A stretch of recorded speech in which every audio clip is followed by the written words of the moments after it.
At 27, Adana had built a life many people admired. In Lagos, she had everything that looked like success: a good job, her own space, a life that kept moving. But beneath all of that was a quiet kind of tiredness, the kind no one sees. The city had taught her how to survive, how to keep going, even when she felt empty.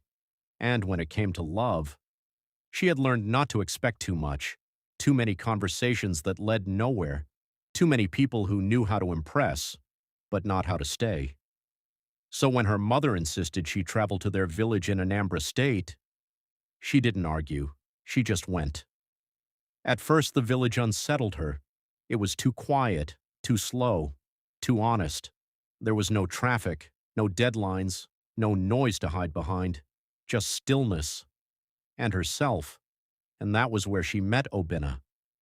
Obinna wasn't loud. He didn't try to impress her. He didn't speak more than necessary. But somehow, he was always present. The kind of presence you don't notice immediately until you realize how rare it is. He listened, he paid attention, and when he looked at her, it didn't feel like he was trying to understand her. It felt like he already did. Their conversations started simply, a little teasing, small observations, nothing serious. But over time, something shifted, not suddenly, not dramatically, but quietly, in the way he slowed down for her, in the way silence between them felt comfortable instead of empty. One morning he took her to the farm, and for the first time in a long time, Adana felt something she couldn't explain. Peace, not excitement, not distraction, just peace. She looked around and said, "This is not the life I imagined for myself." And Obinna replied, "Most people only respect the kind of life that looks expensive."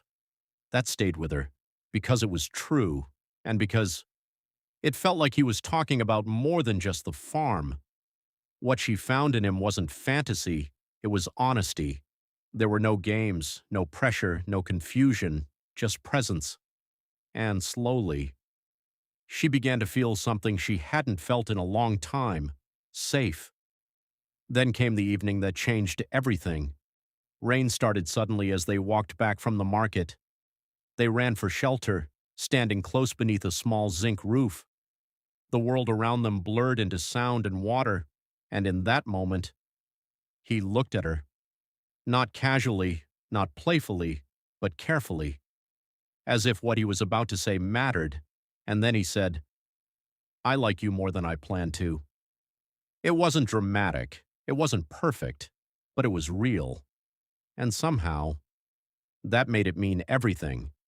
What they shared wasn't rushed, it wasn't loud, it was steady, intentional, the kind of connection that doesn't demand attention, but holds it. But reality waited. Adana had to return to Lagos, to her life, to everything she had built. And neither of them pretended that love made things simple. There were no promises of forever, no pressure, just understanding.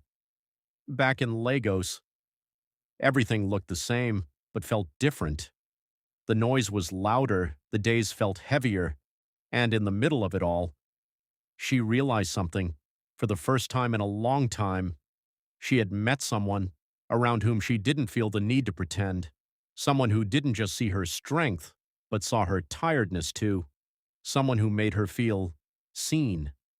Months later, she went back, not because she was running away, but because she was finally being honest with herself. When Obinna saw her again, he didn't rush, he didn't speak, he just stood there, as if he needed to be sure she was real. And then he smiled. And in that moment, Adana understood something the city never taught her: that real love is not always loud, it doesn't always arrive with excitement. Sometimes it comes quietly and stays. And maybe that's how you know you've found the right person. Not when they make your life louder, but when they make your heart feel at peace.